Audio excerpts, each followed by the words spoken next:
चायनाच्या मालावरती, तर काही प्रोडक्ट आपल्याला मिळणारच नाही, ते आपण तयार करू शकत नाही. चायनामध्ये मुलांना 5वी 6वीच्या लॅपटॉप बनवायला शिकवतात, मोबाईल बनवायला शिकवतात. आपल्याकडे काय बनवायला शिकवतात? ग्रॅज्युएशनपर्यंत फक्त आपण काय करतोय? शिकत राहतोय. आपण काय बनवतोय का? बनवायला शिका. सर्जनशीलता. तुमच्या घरी वेगळं काय तुमची मम्मी बनवत आहे तर ते शिका, त्याचे स्टॉल्स मांडा, त्याचं मार्केटिंग करा, त्याचं डिजिटल मार्केटिंग करा.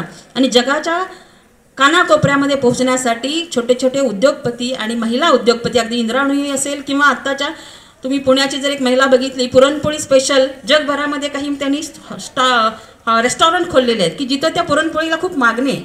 भारतीय जे आहे मेड इन इंडिया, ते अगदी औद्योगिक क्षेत्रामधलं असेल किंवा घरगुती क्षेत्रातलं असेल, त्याच्यामध्ये मुलींनी काय नवीन निर्माण करायचं, सर्जनशीलता पाहिजे तुमच्याकडं.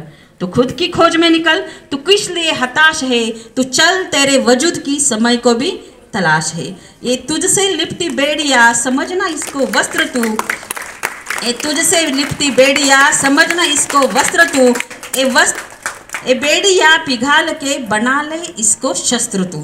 स्वतःला ज्या बंधनाने बांधलेला आहे ते पिघळवून टाक आणि त्याचं तू शस्त्र बनव. समाजामध्ये सुरक्षित राहा आणि जिथं तुम्हाला नेमून दिलेले काम आहे ते अतिशय उत्कृष्ट पद्धतीनं करून तू या जगाच्या कानाकोपऱ्यामध्ये भारताचं, भारतीय समाजाचं, स्वतःच्या कुटुंबाचं नाव कर, असं म्हटलं जातं. म्हणतात पहा, past is history, future is history, present is gift. तुम्हाला मिळालेला वर्तमान काळ ही संधी समजून या वर्तमान काळामध्ये मुलींनी जास्तीत जास्त प्रगती करावी, आईवडिलांना मदत करावी, त्याचबरोबर घरची कामं सगळी यायला पाहिजेत, स्वयंपाक यायला पाहिजे. पहिला आपल्या कुसुमताई नायकवडींचा आदर्श जर आपण घेतला तर त्याच्यामध्ये सगळ्यात महत्त्वाचं मुलींनी काय करायचं आणि काय करू नये असं वारंवार सांगणाऱ्या कुसुमताई नायकवडी, त्यांचं व्यक्तिमत्व आपण ज्यावेळेला बघतो, आपल्या ह्या विद्यालयाच्या माजी मुख्याध्यापिका म्हणून त्यांनी जे काम केलेलं आहे ते अति उत्कृष्ट आहे. त्या एक आदर्श माता होत्या, आदर्श पत्नी होत्या, आदर्श मुख्याध्यापिका होत्या, आदर्श समाजसेविका होत्या.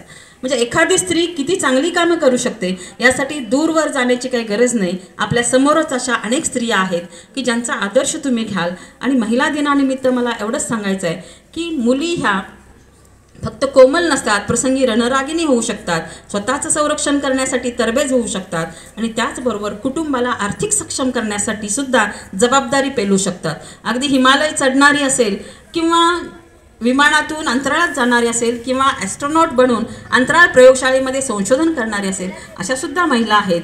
आणि त्यामुळं मला एक सांगावंसं वाटतं की स्पेस वॉक, अंतराळ स्पेस स्टेशनमध्ये स्पेस वॉक करण्याचं रेकॉर्ड हे भारतीय जेनेटिक्स किंवा भारतीय अनुवंशाची असणारी सुनीता विल्यम्स आणि कल्पना चावला यांच्या नावावरती आहे. आता स्पेस वॉक म्हणजे काय हे तुम्हाला कळेल का? स्पेस वॉक याचा अर्थ असा, अंतराळ प्रयोगशाळेच्या बाहेर यायचं आणि त्याची दुरुस्ती करायची. मग अंतराळ प्रयोगशाळेच्या बाहेर गुरुत्वाकर्षण नसतं. जर अंतराळात एकदा गायब झालं की तिथनं सुटून गायबच. म्हणजे किती हरिबल प्रसंग, म्हणजेच किती भयानक प्रसंग असतो, पण त्याच्यातही त्या तगून राहतात आणि अशा पद्धतीचं रेकॉर्ड करतात. तर सर्व मुलींनी एक लक्षात ठेवा, आजच्या दिवशी आपण सर्वांनी एक प्रतिज्ञा घेऊया की या प्रतिज्ञेमध्ये आपण असं म्हणू शकतो की मी मुलगी म्हणून आई वडिलांना एक सार्थ अभिमान वाटतो.